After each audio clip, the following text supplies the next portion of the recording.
So yes, hello, I'm Christine, and I'm a human givens practitioner, and I run my own practice in Hartlepool, northeast of England. I've been a therapist now for a decade, actually over 10 years.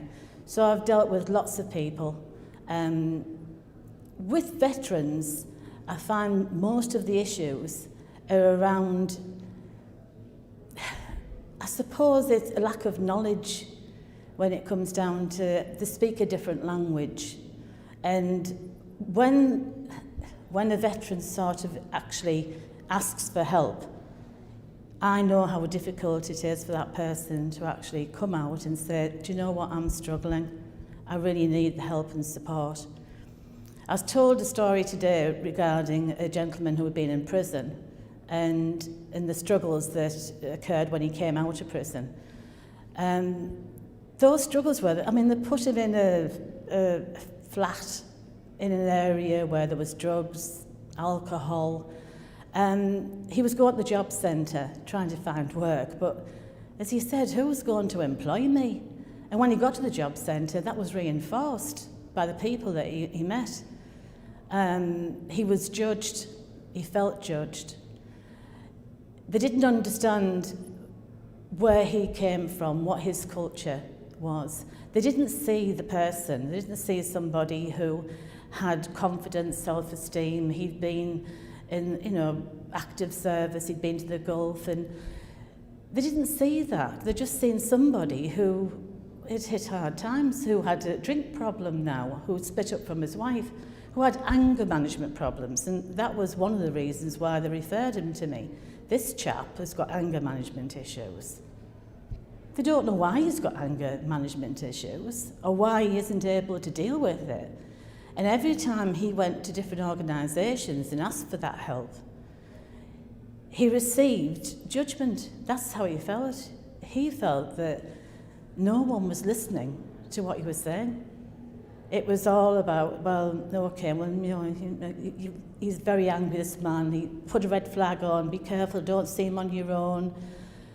They labelled him, and that label grew big. And at the end of the day, he actually became that label.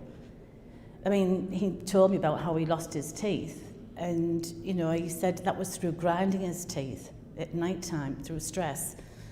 He said, I was always proud of my teeth. He said, but when I didn't have any teeth, I actually realised I fit in with the people I was living next to. They actually sort of give me a bit of street cred then.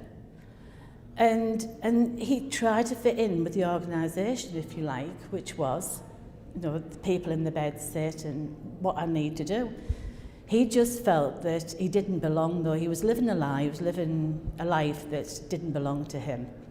And that was why his only goal was to go back into prison, where at least he could build up his self-esteem and confidence again, which was very sad because, as I pointed out, you're looking for control.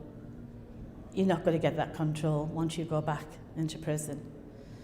And most of the issues, doesn't matter what the story is, even, some chaps, that gentleman, he had all sorts of issues, unresolved issues that were still going on.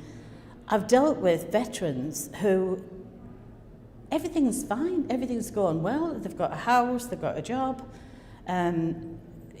It should be that they shouldn't be experiencing any issues or problems. But they do, because suddenly the PTSD seems to think, right, now I've got your attention, you've been through the bad times, but now I'm still here and I'm going to remind you how bad those things have been. And one veteran, when he came to see me, he was the veteran that had all his needs were being met, but he was still suffering with the effects of PTSD. He was having severe panic attacks and he didn't know why. He was suddenly paranoid when he went to the restaurant. He couldn't ride his motorbike anymore because he was scared. Now, that was issues that had built up on his time when he was in the forces, active service, but it's not recognised in Civvy Street, unfortunately.